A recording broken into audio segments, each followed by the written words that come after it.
Normally ಇಲ್ಲಿ ತುಂಬ ಜನ ಗೆಸ್ಟ್ಗಳು ಬಂದಾಗ ನಾನು ಅವ್ರಿಗೆ ಕೇಳ್ತಾ ಇರ್ತೀನಿ ಜೀವನದ ಪಂಚಸೂತ್ರಗಳು ಏನು ಅಂತ.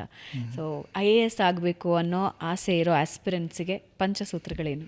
Okay, all right. ಒಬ್ಬ IAS ಆಗಬೇಕು ಅನ್ನೋ ವ್ಯಕ್ತಿಗೆ ಎಲ್ಲದಕ್ಕಿಂತ ಮುಂಚೆ ಮೊದಲನೇ ಪಂಚಸೂತ್ರ ಅಂದರೆ ಅವರ ಒಳಗಡೆನೇ ಒಂದು IAS ಆಗಬೇಕು ಅನ್ನೋ ಒಂದು ಭಾವನೆ ಬರಬೇಕು. ದಯವಿಟ್ಟು ನನ್ನ ವೀಕ್ಷಕರಿಗೆ ಹೇಳೋದು ಅಷ್ಟೇ, ಪೇರೆಂಟ್ಸು ಮಕ್ಕಳಿಗೆ ಇಂಟ್ರೆಸ್ಟ್ ಮಕ್ಕಳಿಗಿರಲ್ಲ ಫೋರ್ಸ್ಫುಲಿ ಅವ್ರನ್ನ ಕಳ್ಸೋಕ್ಕೆ ಹೋಗಬೇಡಿ.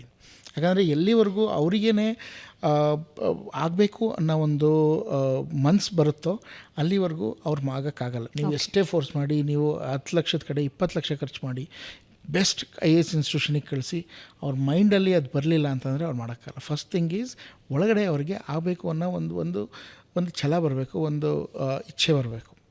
ಓಕೆ, ಫೋರ್ಸ್ಫುಲಿ ಮಾಡೋಕ್ಕಾಗಲ್ಲ. ಎರಡನೇದು right guidance at A right time. ತುಂಬ ಜನ ನಾನು 10th ಮುಗಿಸಿರೋ ಮಕ್ಕಳನ್ನ ಕರ್ಕೊಬರ್ತಾರೆ, ನನಗೆ IAS ಮಾಡಿಸ್ಬೇಕು ಈಗಲಿಂದನೇ ಓದಿಸಿ ಅಂತ. ನಾನು ಅವ್ರಿಗೆ ಹೇಳಿ ಕಳಿಸ್ತೀನಿ, ಈ ಮಕ್ಕಳು ಇನ್ನೂ ಓದೋ ಸ್ಟೇಜು, ಅವ್ರಿಗಿನ್ನೂ ಏನು ಮೆಚುರಿಟಿನೂ ಬಂದಿರಲ್ಲ, ಈ ಟೈಮಲ್ಲಿ ಆಗಲ್ಲ. ಸೊ ಅಟ್ಲೀಸ್ಟ್ 12th ಆದಮೇಲೆ ಡಿಗ್ರಿ ಟೈಮಲ್ಲಿ ಅವ್ರಿಗೆ ಒಂದು ಮೆಚುರಿಟಿ ಬರುತ್ತೆ, ಒಂದು ಸಬ್ಜೆಕ್ಟ್ನ ಅರ್ಥ ಮಾಡ್ಕೊಳ್ಳುವಂಥ ಒಂದು ಆಲೋಚನೆ ಬರುತ್ತೆ. ಅಲ್ಲಿವರೆಗೂ ವೆಯ್ಟ್ ಫಾರ್ ದೆಮ್. ಈಗೆಲ್ಲ ನಾನು ಕೆಲವು ಕಡೆ ನೋಡಿದ್ದೆ, ಸ್ಕೂಲಿಂದ IAS ತಯಾರಿ ಶುರು ಮಾಡ್ತಾರೆ. Nonsense, complete nonsense. ಇಲ್ಲ ಅದೇ ಆ ಟೈಮಲ್ಲಿ ಅವ್ರ ಮಕ್ಕಳಿಗೆ ಓದೋ stage, let them study, let them know life. ಅದಾದಮೇಲೆ ಆ ಮೆಚುರಿಟಿ ಇರಲೇಬೇಕು, ತುಂಬ ಅರ್ಲಿ ಸ್ಟೇಜು. ರೈಟ್ ಸ್ಟೇಜಲ್ಲಿ you need to have a right guidance. ಅದನ್ನು ನೀವು ಹುಡುಕಬೇಕಾಗುತ್ತೆ. You have to test yourself, who is the right guide for you. Okay, ಮೂರನೇದು consistency and discipline. ನೀವು ಹೇಳ್ದಂಗೆ, ಸೊ ಏನೇ ಒಂದು ವಿಚಾರ ತೊಗೊಂಡ್ರು ಅದನ್ನು ಅರ್ಧಂಬರ್ಧ ಮಾಡ್ದೇ ಒಂದು ಶುರು ಮಾಡಿದ್ರೆ ಅದನ್ನು ಕಂಪ್ಲೀಟ್ ಮಾಡೇ ಬರಬೇಕು. ಕನ್ಸಿಸ್ಟೆಂಟಾಗಿ ಮಾಡಬೇಕು, ಬಿಟ್ಟು ಮಾಡೋದಲ್ಲ.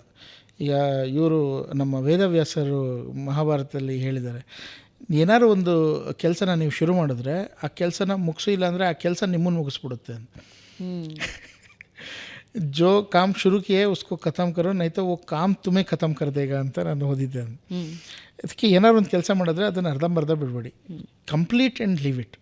ಆ ಕನ್ಸಿಸ್ಟೆನ್ಸಿ ಬೇಕೇ ಬೇಕು. ಕನ್ಸಿಸ್ಟೆನ್ಸಿ ಇಲ್ಲ ಅಂದರೆ ಮಧ್ಯದಲ್ಲಿ ಬ್ರೇಕ್ಸ್ ತೊಗೋತಾ ಇದ್ದರೆ you should forget about your tours, trips, friends, holidays ಅವನ್ನೆಲ್ಲ ಬಿಟ್ಬಿಟ್ಟು so do that.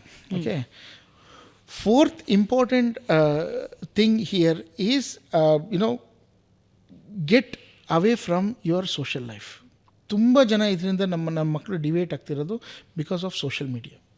Social media ಅನ್ನೋದು social life or social media? Social media and social life. Social media is A part of social life. Correct, but ಅದರದೇ ಬೇರೆ ಪ್ರಪಂಚ. ಅದರಿಂದ ಈ Instagram reels ಇಲ್ಲ ಇದು, ಸೊ ಅದರಿಂದ they are getting expose to wrong things and wrong guidance. Importantly ಯೂಟ್ಯೂಬಲ್ಲಿ ನಾವು ಓಪನ್ ಮಾಡಿ ನೋಡಿದ್ರೆ IAS how to become IAS ಅಂತ ಒಂದು 50,000 ವೀಡಿಯೋಸ್ಗಳಿದ್ದಾವೆ. ಅದರಲ್ಲಿ ಯಾವ್ದು ಸರಿ ಯಾವುದು ತಪ್ಪು ಅನ್ನೋದು unless you have a right person to guide you. So don't try everything. The last one is have respect towards what you are doing. ನಮ್ಮ that reason what you are doing might be your background, your parents, ಯಾರೇ ಮಾಡಿದ್ರು ಅವ್ರದ್ದೊಂದು dedication ಆ ಕಡೆ ಇದ್ದೇ ಇರಲಿ. That is one of the mantra which I use for people not to go. ನೀವು ಹೇಳಿದ್ರಲ್ಲ ಸಿಗರೇಟ್, ಆಲ್ಕೋಹಾಲ್ ಅಂತ. So unless they are emotionally convinced ನಾನು ಇದನ್ನು ಮಾಡಬಾರ್ದು, I my hurt my parents, ನಮ್ಮ ಪೇರೆಂಟ್ಸಿಗೆ ಗೊತ್ತಾದರೆ ದೇ ಮೈಟ್ ಗೆಟ್ ಹರ್ಟ್. ಆ ಒಂದು ರೆಸ್ಪೆಕ್ಟ್ ಇಲ್ಲ ಅಂತಂದರೆ towards your elders, towards your parents, towards your teachers, ನೀವು ಅವ್ರನ್ನ ಯಾರೇ ಕುಡಿಯೋದು ನಿಲ್ಸೋಕ್ಕಾಗಲ್ಲ. You should have that emotional thing. So ಆ ರೆಸ್ಪೆಕ್ಟ್ ಅವ್ರಿಗೆ ಇರಲೇಬೇಕು. ಆ ಒಂದು ರೆಸ್ಪೆಕ್ಟ್ ಇದ್ದರೆ that is when all the 4 things follow. And the 5th mantra is follow all these 4. Thank you so much Chiranth ಅವರೇ. ಅಂದರೆ IAS ಆಗಬೇಕು ಅಂತ ಬಹಳಷ್ಟು ಜನ ಆಸೆ ಪಡ್ತಾರೆ, ಬಟ್ ಅದಕ್ಕೊಂದು ರೂಟ್ ಮ್ಯಾಪ್ ಇರೋದಿಲ್ಲ, ಏನು ಮಾಡಬೇಕು ಅನ್ನೋದಿರಲ್ಲ, ಏನು ಮಾಡಬಾರ್ದು ಅನ್ನೋದು ಗೊತ್ತಿರೋದಿಲ್ಲ. ಐ ಥಿಂಕ್ ಒಂದು ಕಂಪ್ಲೀಟ್ ಪಿಕ್ಚರ್ ತೆಕ್ಕೊಟ್ರಿ ನಮ್ಮ ವೀಕ್ಷಕರಿಗೆ. ಐ ಥಿಂಕ್ ಯಾರ್ಯಾರು IASಗೋಸ್ಕರ ಸಿದ್ಧತೆಗಳು ನಡೆಸ್ಕೊಳ್ತಾ ಇದ್ದಾರೋ ಅವರಿಗೆ ಒಂದು ದೊಡ್ಡ ಮಾರ್ಗದರ್ಶನ ಆಗುತ್ತೆ ಇದು. ಥ್ಯಾಂಕ್ ಯು ಸೋ ಮಚ್ ನಮ್ಮ ಪಾಡ್ಕಾಸ್ಟ್ನಲ್ಲಿ ಬಂದಿದ್ದಕ್ಕೆ. ನಿಮ್ಮಿಂದ ಮತ್ತಷ್ಟು ಜನ IAS ಅಧಿಕಾರಿಗಳನ್ನು ನಾವು ನೋಡೋ ಹಾಗಾಗಲಿ. Thank you so much ma'am.